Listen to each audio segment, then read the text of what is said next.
तो इस 5 मिनट की छोटी सी वीडियो में मैं आपको ये पूरा का पूरा थ्योरम समझाने वाला हूं। अब देखो यार, ये जो कुछ भी आपका कॉन्सेप्ट है, इसके पीछे एक बहुत छोटी सी स्टोरी है। चाइना के अंदर एक ऐसा सिचुएशन है जिसमें इसके अलग अलग हिस्से में वॉर छिड़ गया। तो चाइनीज मैथमेटिशियन ने एक बहुत जबरदस्त तोड़ निकाला जिसका नाम पड़ा सीआरटी। तो सबसे सरप्राइजिंग चीज है कि सीआरटी आपका तब एप्लीकेबल होगा जब आपके ये जो मॉड्यूली है M1, M2, M3, ये सारे मॉड्यूली आपके रिलेटिवली को प्राइम होने चाहिए। M1 इनवर्स क्या है, M2 क्या है, M2 इनवर्स क्या है और ये M क्या है, इसको चलिए भाई समझ लेते हैं। एक आखिरी चीज जो फॉर्मूले में बच जाती है, that is M1 inverse, M2 inverse और M3 इनवर्स। तो चलिए इसके पीछे का लॉजिक समझते हैं।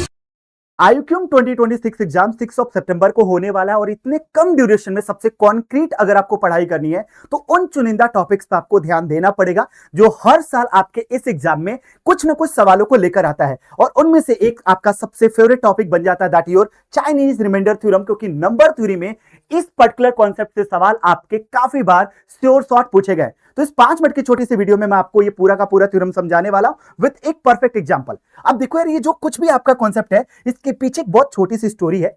चाइना के अंदर एक ऐसा सिचुएशन है जिसमें इसके अलग अलग हिस्से में वॉर छिड़ गया।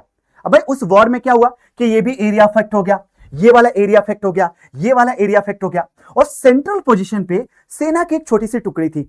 अब यार इनको खबर पहुंचती है, यहां से कोई बोलता है कि भाई मुझे ना आप 3-3 के ग्रुप में सेना बना के भेजो और 2 एक्स्ट्रा सैनिक भेज देना ताकि हमारी रिक्वायरमेंट फुलफिल हो जाए।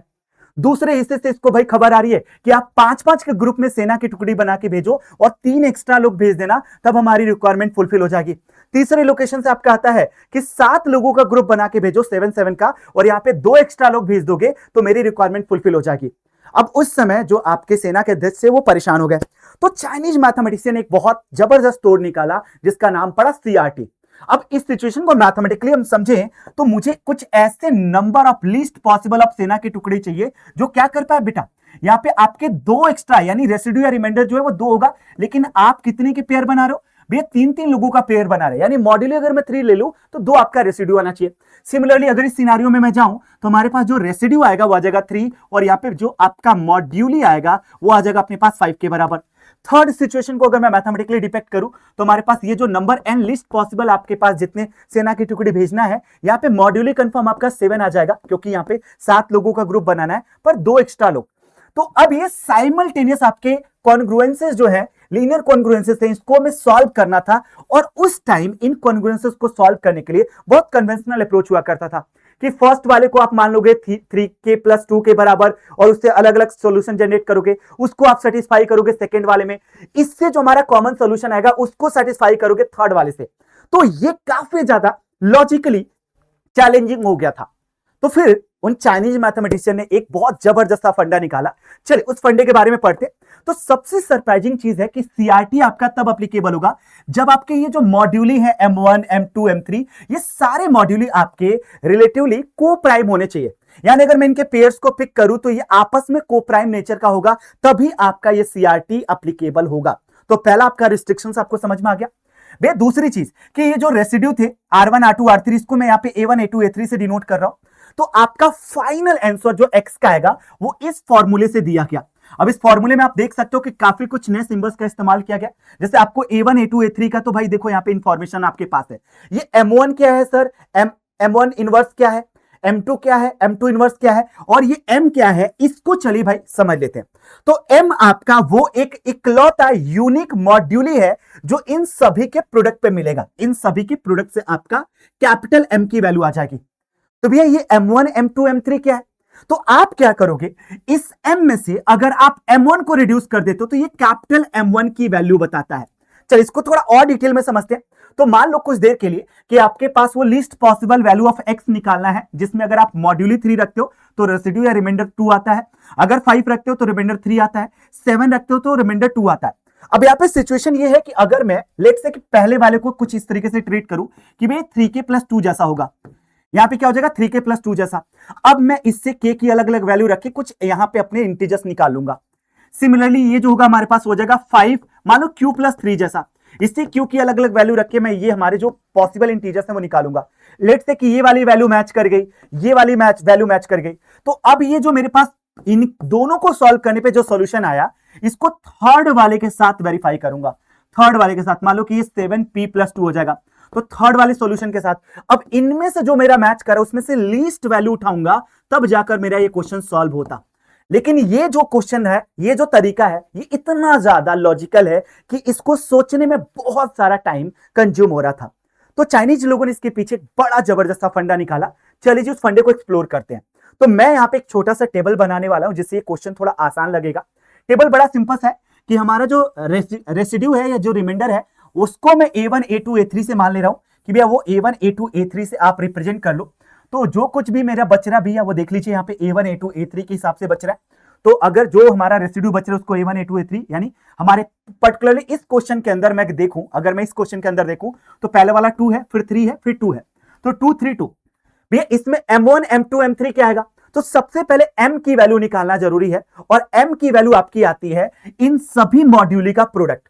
तो भैया कैपिटल M की जो वैल्यू आएगी वो आ जाएगी M1 into M2 into M3, जितने भी दिए रहेंगे इन सभी का प्रोडक्ट। लेकिन ध्यान रहे ये आपस में रिलेटिवली को प्राइम होने चाहिए। 3 और 5 को प्राइम है, 3 और 7 को प्राइम है, 5 और 7 को प्राइम है। तो इन तीनों का प्रोडक्ट कर लेता हूं, यानी 3 इंटू 5 इंटू 7। आई होप कि कैपिटल एम की वैल्यू कैसे निकाले आपको पता चल चुका होगा। तो भैया कैपिटल एम की वैल्यू हमारा सबसे पहला टारगेट था, तो वो निकालने की कोशिश करेंगे। यहाँ पे M1 M2 M3 जो है हमारे पास वो दे रखा है, यहाँ पे इसकी वैल्यू दैट इज 3 5 7, तो वो भी नोट कर लिया। ये दो डेटा आपके उन लीनियर कॉन्ग्रुएंसेस से निकाला जा सकता है। नेक्स्ट आपका पहला स्टेप जो है वो है इस कैपिटल एम की वैल्यू निकालना, जो कि हमने इन सभी मॉड्यूलों को प्रोडक्ट निकाल लिया, एंड दैट इज 105। बड़ा सिंपल सा था कि भैया इस टेबल के हिसाब से अगर इन तीनों को मल्टीप्लाई करते हो तो यूनिक जो मॉड्यूल आएगा वो आ जाएगा 105 के बराबर। जैसे ही आपका कैपिटल एम आया, अब मैं कैपिटल M1 कैपिटल M2 और कैपिटल M3 पे सीधे धावा बोलने वाला हूं। पर कैसे? भैया जो भी निकालते हो ना उसका मॉड्यूली रिमूव कर दो प्रोडक्ट ऑफ M से, यानी M1 को हटा दो भाई, कैपिटल M से M1 को हटा दो। अगर M2 निकालना है तो कैपिटल M से M2 हटा दो, M3 निकालना है तो कैपिटल M से M3 को रिमूव कर दीजिए। तो सिंपल भाषा अगर मैं बोलूं कि मुझे M1 निकालना है तो इसको हटा के इन दोनों का प्रोडक्ट ले लो, यानी 5 3 जा 7 35, 5 7 जा 35। अगर मुझे मान लो कि M2 निकालना है तो M2 वाले को इग्नोर करो, तो 3 7 जा 21, ये हो गया सर। अगर मुझे कैपिटल M3 निकालना है तो M3 वाले को इग्नोर करो, इन दोनों का प्रोडक्ट दैट इज 15। तो आई होप कि आपको M1 M2 M3 में कोई डाउट नहीं होगा। तो भैया ये चीज निकल कर आ गई। A1 A2 A3 मेरे पास पहले से था। एक आखिरी चीज जो फॉर्मूले में बच जाती है that is M1 inverse M2 inverse और M3 इनवर्स। तो चलिए इसके पीछे का लॉजिक समझते हैं। तो ये कहता है हमारे पास बड़ा छोटा सा फंडा कि जब भी आपके पास M1 इनवर्स निकालना है तो आपको ये कंडीशन फॉलो करनी पड़ेगी, यानी M1 इंटू M1 इनवर्स का जो रेसिड्यू है अगर M1 के साथ देखा जाए तो 1 आना चाहिए। तो भैया हमारे पास M1 की वैल्यू 35 आ रही थी। मैं थोड़ा दिमाग लगाऊंगा, सोचूंगा कि ऐसी क्या M1 इनवर्स की वैल्यू लूं जिसको 3 से डिवाइड करने पे रेसिड्यू की वैल्यू बना चाहे। तो भैया मैं एक बार 1 रख के देखता हूं, M1 की वैल्यू 1 से ट्राई करो बेटा।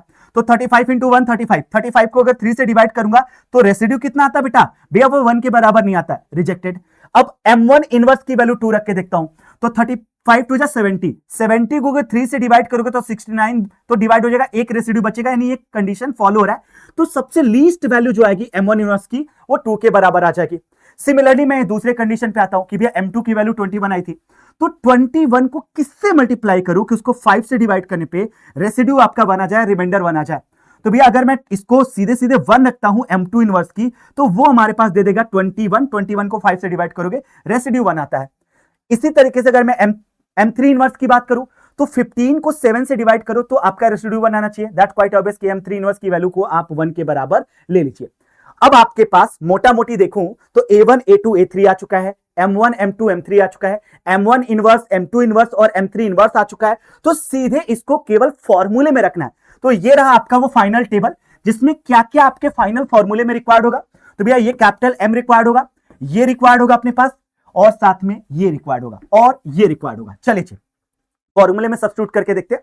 तो भैया हमारे पास जो वो least possible value of x निकालना था वो था A1 M1 M1 inverse, A2 M2 M2 inverse, A3 M3 M3 inverse, और आपका जो यूनिवर्सल मॉड्यूली बन रहा था वो।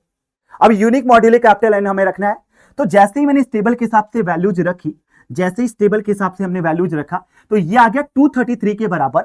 और हम देख सकते हैं कि अगर हमारे पास कैपिटल M जो कि 105 आ रहा था, GCD आ रहा था, यानी उन सभी का LCM आ रहा था, तो 1005 को डबल करो तो 210, कितना बच गया बेटा 23। तो लीस्ट पॉसिबल वैल्यू जो है वो 23 के बराबर है।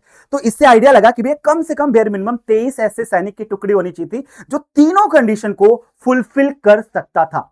तो ये रहा एक छोटा सा सीआरटी का मेथड, जिसमें आप अगर इस तरीके के लीनियर कॉन्ग्रुएंसेस 1 2 3 4 या जितने भी देते हैं, आप इस तरीके से टेबल जनरेट करोगे और इसको सॉल्व कर पाओगे।